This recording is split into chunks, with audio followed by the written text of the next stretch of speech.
Պարոն Միրզոյան, քանի որ հարցս հնչել է, ուզում եմ այս առիթը օգտագործել ու ձեր կարծիքն իմանալ, լսել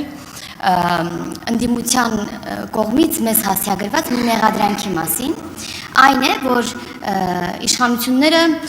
օգտագործում են Լեռնային Ղարաբաղի լուծարման հայտնի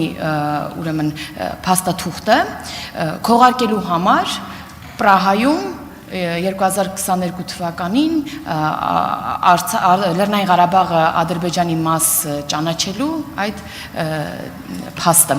Կխնդրեմ սրա մասին ձեր կարծիքը։ Հարցին կպատասխանի արտաքին գործերի նախարար Արարատ Միրզոյանը, համեցեք պարոն Միրզոյան։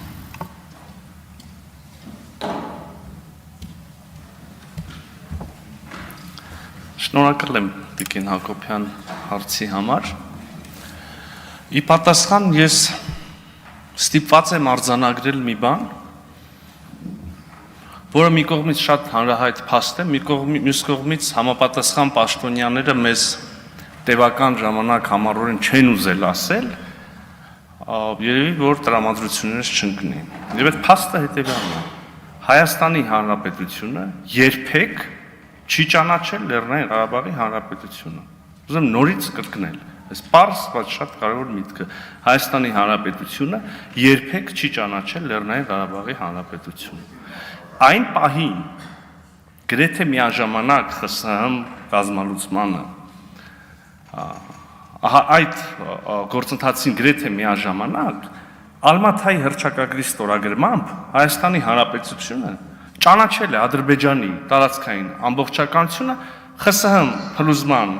պահին եղած սահմաններով։ Ավելին, փոխադարձ միմյանց տարածքային ամբողջականությունը ճանաչելու այս շատ հիմնարար սկզբունքը հստակորեն արտահայտված է եղել Լեռնային Ղարաբաղի հակամարտության բանակցային գործընթացի բոլոր փուլերում հենց ամենասկզբից եւ արտահայտված է բոլոր նշանակալի փաստաթղթերում, այդ թվում եւ այսօր քննարկված մադրիդյան սկզբունքներում։ Ուզում եմ հիշեցնել, այդ մադրիդյան սկզբունքներից մեկը հենց տարածքային ամբողջականությունն էր, մյուսը ինքնորոշման իրավունքը ընկալվում էր տարածքային ամբողջականության շրջանակներում։ Ես կարող եմ նրանց համար, ովքեր դեռ կասկածում են այս երկու երևույթի կապակցվածության կամ ընկալման այդ բանի մեջ, համատեքստի մեջ, խորհուրդ կտամ կարդալ Հելսինկյան եզրափակիչ ակտի 8-րդ գլուխը, որը վերնագրված է ժողովուրդների իրավահավասարության եւ ինքնորոշման իրավունքներ։ Եվ ահա այս գլխի ներքո հստակորեն ասվում է, ես կաշխատեմ նույնիսկ ոչ թե բառացի, այլ տառացի մեջ բերել։ Ասվում է, որ մասնակից կողմերը պարտավորվում են ճանաչել միմյանց, պարտավորում են հարգել ժողովուրդների իրավահավասարության եւ ինքնորոշման իրավունքները, մշտապես գործելով ըստ ՄԱԿ-ի կանոնադրության նպատակների եւ սկզբունքների եւ միջազգային իրավունքի նորմերի, այդ թվում եւ տարածքային ամբողջականությանը վերաբերող նորմերի։ Շատ ակնհայտ, հստակ, ուղիղ սևով սպիտակի վրա։ Այս նույն հիմնարար սկզբունքը Ալմաթայի հռչակագրին համահունչ տարածքային ամբողջականության ճանաչման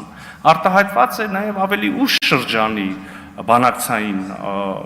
փաստաթղթերում, տարբեր ձևաչափերում տեղ ունեցած հանդիպումների արդյունքներով եղած հայտարարություններով, այդ թվում եւ ձեր կողմից վկայակոչված 2022 թվականի հոկտեմբերի 6-ի Պրահայի քառակողմ հայտարարության մեջ։ Նույն սկզբունքը արտահայտված է նաեւ 2024 թվականի օգոստոսի 30-ին ստորագրված եւ համապատասխան ներպետական գործընթացներից հետո ուժի մեջ մտած Ադրբեջանի եւ Հայաստանի համապատասխան սահմանազատման հանձնաժողովների աշխատանքների կանոնակարգի մեջ։ Եվ ուզում եմ առաջ անցնելով նշել նաեւ այս նույն սկզբունքը այո արտահայտված է նաեւ Ադրբեջանի եւ Հայաստանի միջև խաղաղության պայմանագրի հաստատված համաձայնեցված տեքստում։ Այսքանը։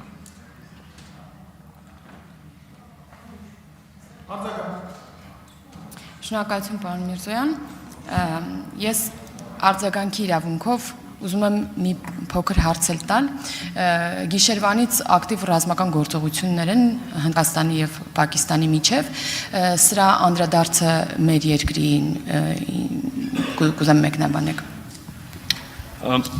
Տիկին Հակոբյան, ես ուզում եմ այս հարցի կապակցությամբ նախ հիշեցնել, ինչից այս էսկալացիան սկսվեց ընդհանրապես։ Տեղի է ունեցել ահաբեկչություն։ Հայաստանի Հանրապետությունը շատ արագ արձագանքել է, դատապարտել ահաբեկչությունը, ցավակցությունը հայտնել զոհերի հարազատներին, ընտանիքներին զորակցությունը հայտնել։ Մենք եւ ես կարծում եմ որևէ իրեն քաղաքակիրթ համարող պետություն չի կարող ողջունել ահաբեկչությունը, կարող միայն դատապարտել ահաբեկչությունը։ Եվ մենք կարծում եմ պետք է ճանաչենք նաև երկրի իրավունքը պաշտպանվելու ահաբեկչությունից։ Ճիշտ ասած մենք այս հարցին այդ պրիզմայով ենք նայում, այդպես ենք ընկալում եւ այդպեսին է մեր դիրքորոշումը։ Շնորհակալ եմ։